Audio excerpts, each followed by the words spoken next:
হরে কৃষ্ণ শুধু ভক্তমণ্ডলী, আজকের এই ভিডিও একটু ভিন্ন ধরনের হতে চলেছে। আজকের এই ভিডিওতে আমি আপনাদেরকে এমন একটি তাল শেখাবো যে তালের মাধ্যমে আপনি তুলসী আরতি, গৌর আরতি, নৃসিংহদেবের স্তব, ভোগ আরতি, হরির নাম সংকীর্তন, বৈষ্ণব বন্দনা এবং অনেকগুলো বৈষ্ণবীয় ভজন আছে।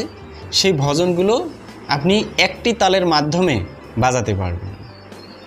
সাধারণত মৃদঙ্গ শিখতে গেলে প্রথমে হস্ত সাধন প্র্যাকটিস করতে হয়, তারপরে আস্তে আস্তে আস্তে আস্তে অনেক বড় বড় তাল শিখতে হয়। সেই তালগুলো শিখে তারপরে মৃদঙ্গ বাজাতে হয়। কিন্তু দৈনন্দিন ব্যস্ততার জীবনে ইচ্ছা থাকলেও তা সম্ভব হয়ে ওঠে না বা সম্ভব নয়।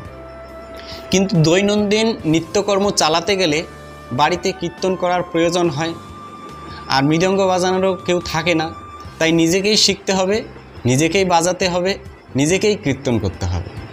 তো তাদের জন্য আজকে এই তালটা আমি আপনাদের সামনে তুলে ধরব।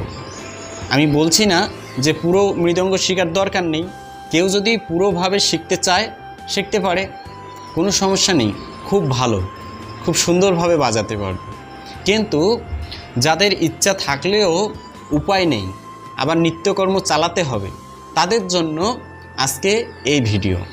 তো আপনারা মনোযোগ সহকারে এই ভিডিওটি প্রথম থেকে শুরু করে শেষ পর্যন্ত দেখতে থাকবেন। কিভাবে আপনি তুলসী আরতি, গৌর আরতি, নৃসিংহদেবের স্তব, ভোগ আরতি, বৈষ্ণব বন্দনা, হরির নাম সংকীর্তন একটি তালের সাহায্যে বাজাবেন। তো আমি কথা না বাড়িয়ে এখন আপনাদেরকে দেখিয়ে দিচ্ছি। এই যে বড় দিক, এই বড় দিকের একটু সাইডে আপনি জোরে করে আওয়াজ দিবেন যে ধি ধি।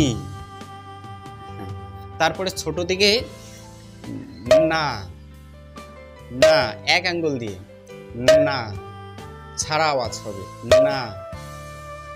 তারপরে এই পাশে মাঝখানে চাপা সাউন্ড খি খি খি খি।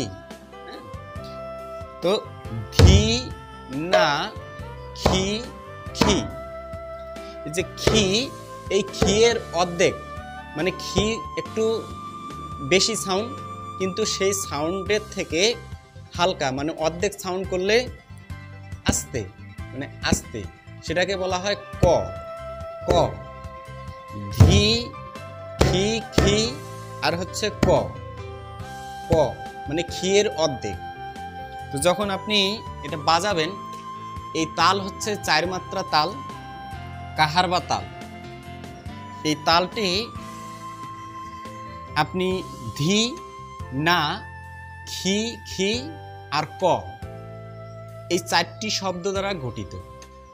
ঠিক আছে? এপাশে না, এপাশে ধি খি খি আর হচ্ছে ক। এখন কিভাবে বাজাবেন? ধি না খি খি না ক, ধি না, ধি না না খি খি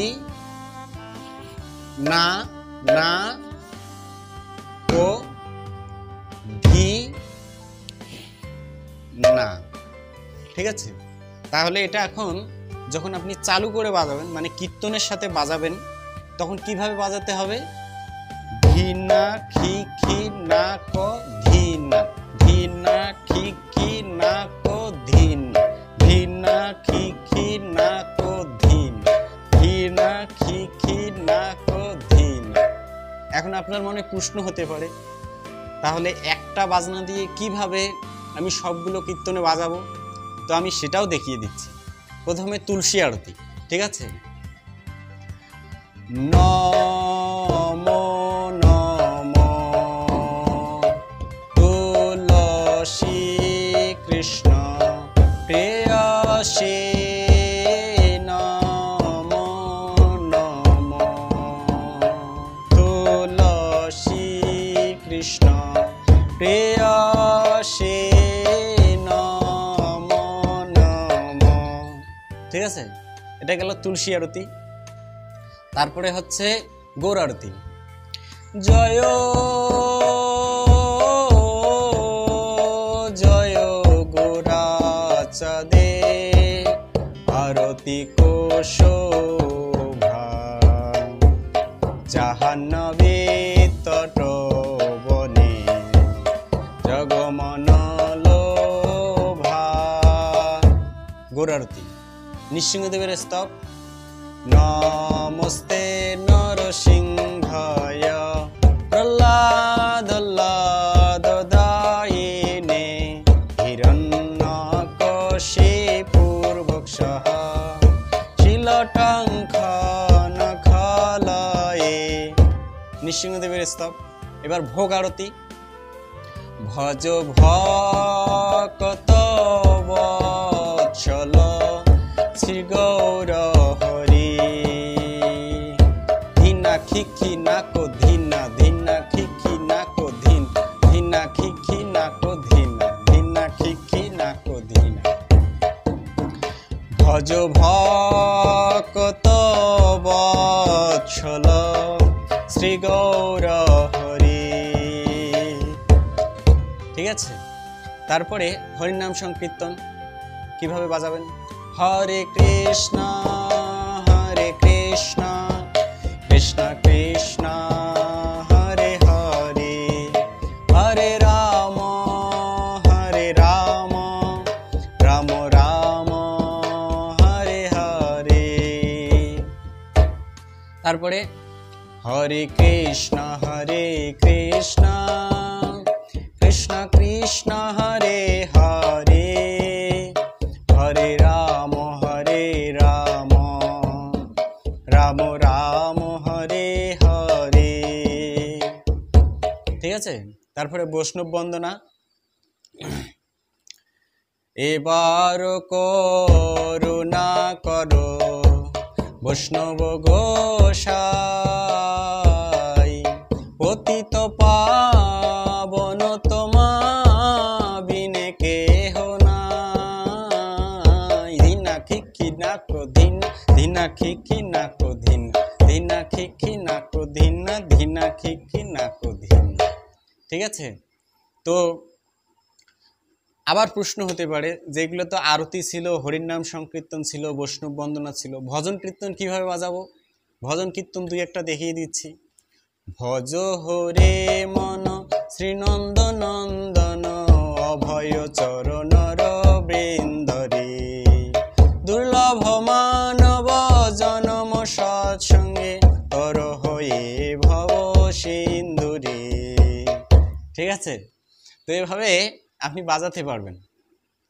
তো এরপরে থাকবে যে করতাল কিভাবে একটি তালের মাধ্যমে আপনি তুলসী আরতি, গৌর আরতি, নৃসিংহদেবের স্তব, ভোগ আরতি, হরিনাম সংকীর্তন, বৈষ্ণব বন্দনা এবং অন্যান্য বৈষ্ণবীয় ভজন সংকীর্তন যেগুলো আছে সেগুলো কিভাবে বাজাতে পারেন, মানে একটি তালের মাধ্যমে। আর যারা সবগুলো শিখতে পারেন কোনো সমস্যা নেই। যদি সবগুলো আপনারা শিখতে চান তাহলে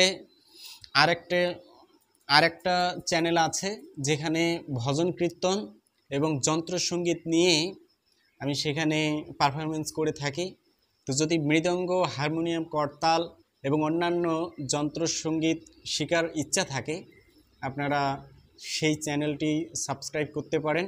ইউটিউবের সার্চ ইঞ্জিনে লিখবেন NAROSARISTUDIO স্টুডিও, নরহরি স্টুডিও লিখলে সেখানে অনেকগুলো ভজন পাবেন। এখনও যন্ত্রসঙ্গীত শেখানো শুরু করিনি, যদি আপনারা চান সেখানে শেখাতে পারি।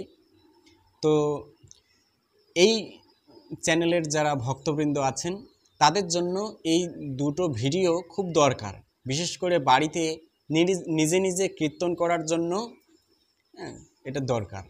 তো আপনারা এটা শিখে নেবেন, শিখে আপনার বাড়িতে ভগবানের গুণমহিমা কীর্তন করবেন। আপনার সন্তান যারা আছে, ছোট আছে যারা, তাদেরকে এটা শেখাবেন। আর যদি কেউ ফুল শিখতে পারে খুব ভালো, বেস্ট। ঠিক আছে, তো আজকের ভিডিও এখানেই সমাপ্ত করছি। সকলে একাদশী ব্রত পালন করুন, হরির নাম সংকীর্তন করুন, এবং পরমেশ্বর ভগবান শ্রীকৃষ্ণের কৃপা লাভ করুন। আর এরকম নতুন নতুন ভিডিও সব সময় পেতে এই চ্যানেলটি সাবস্ক্রাইব করে পাশে থাকা বেল আইকনে ক্লিক করে রাখুন। ভিডিওতে লাইক দিন আর আপনার সনাতনী বন্ধুদের কাছে ভিডিওটি শেয়ার করে দিন। ঠিক আছে? ভিডিওটি দেখার জন্য সকলকে অনেক অনেক ধন্যবাদ। হরে কৃষ্ণ।